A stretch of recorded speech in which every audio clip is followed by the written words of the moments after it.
I'm here with Matt Vassallo from the Rhinestone World. Phenomenal guy. The beginning of the build-out.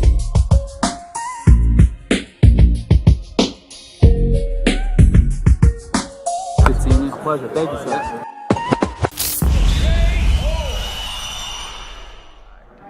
We were in here for 2 days.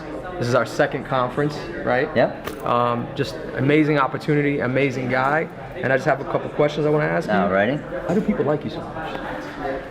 That's a good question. You should have told me the question. It's not even like, it's like genuine like. Yes. Like people You know like what? know you and I they think- have relationships with you.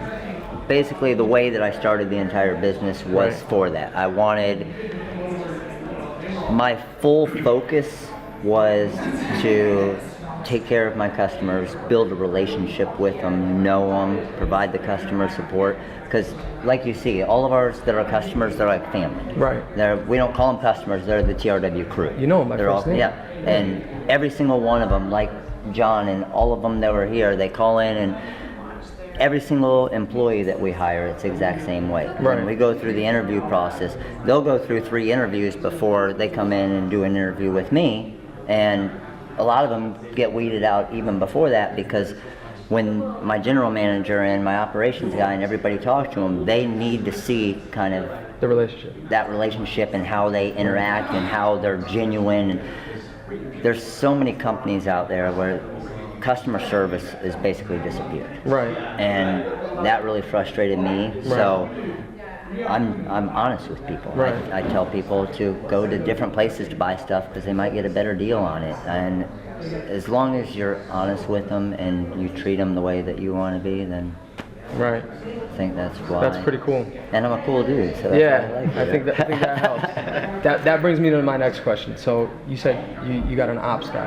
What part of the business do you actually handle? Because you're doing a lot. So- you're doing software, you're doing videos, you've got a warehouse. Like, for somebody that has an understanding of what it is to do all that. Yep. I mean, we have a smaller understanding of it, obviously, but that's a lot of work, dude. So Yes. you can't possibly be doing all of that on your own. Oh, of course not. Yeah, No. so how So do you do one that? of the hardest things when I was starting the business was getting people like Casey and Doug Right. and Joe and all of them, and getting people that you can trust, that think like you, that treat people like you do, and that the hardest thing to do is to give up responsibility.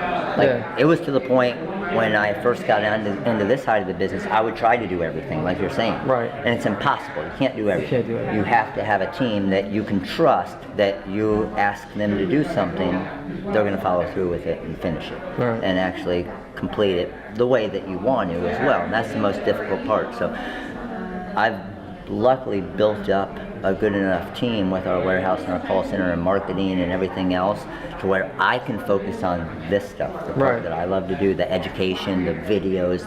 Now, I still have to, I mean, my first 3-4 hours of every day is meeting with the general manager and the operations guy and talking about all the different, okay, what are the upcoming promotions that we're doing? What is this? Why was this returned?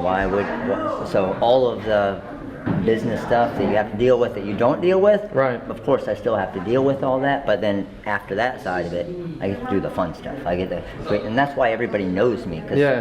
we got 1,900 videos that I'm in. Sure. So the hard part, one of the hardest part about it, honestly, is when I come to trade shows like this, and people will come up to the booth and they're so excited to meet me, and I have absolutely no clue who they are. Right. Because they're ones that I've never met before, but they feel like they know me because they've seen 1,000 videos of me talking to him and teaching him the business and everything else. Right. But it's so self-gratifying and makes you so happy to see the impact that you make on people. I've actually never seen somebody, a customer, react. Oh, she got me too. Dude, I was like, Yeah.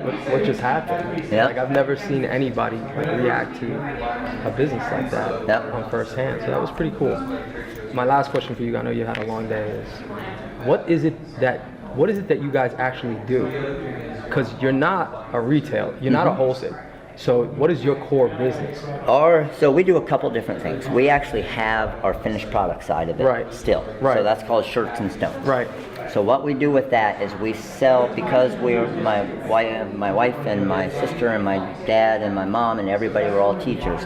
We still do a lot of fundraisers with all the local schools and organizations.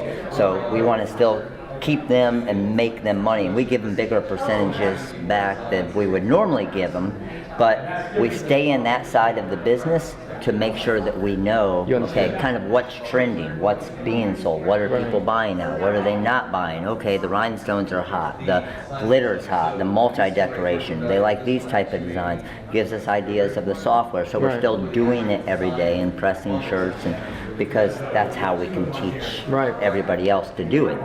But the biggest thing I think is our main business, the Rhinestone World.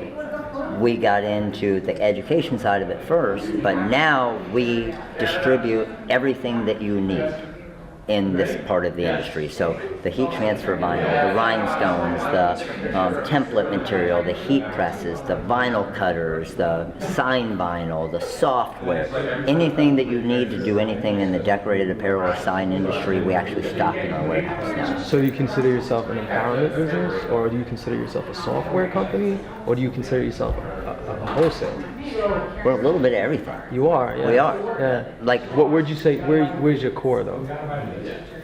I always focus on the education side. The education side. And even though we sell all of these things and we sell the cutters, and I mean, even like for example the heat presses and the cutters and different things, there's thousands and thousands of companies out there that do similar type stuff as we do. Yeah. And they can't get in with a company like Roland and sell their cutters, or Hottronics, or Graphtec. Sure. All of those companies actually contacted me and asked. I mean, that was an honor. Because you're an educator. But that's the reason, because they see, okay, this guy's got 6 million views on his YouTube channel, and they did it because they want to sell cutters and heat presses and stuff. But it's obviously an honor for me to know. I know hundreds of businesses that try to sell Rollins and Graphtecs and Caesar and all of these different ones that they get turned down. Sure. And I'm a little guy that started out of my house in our bedroom, and they're coming to me asking me to sell their equipment and stuff. It's pretty awesome. I just want to let you know,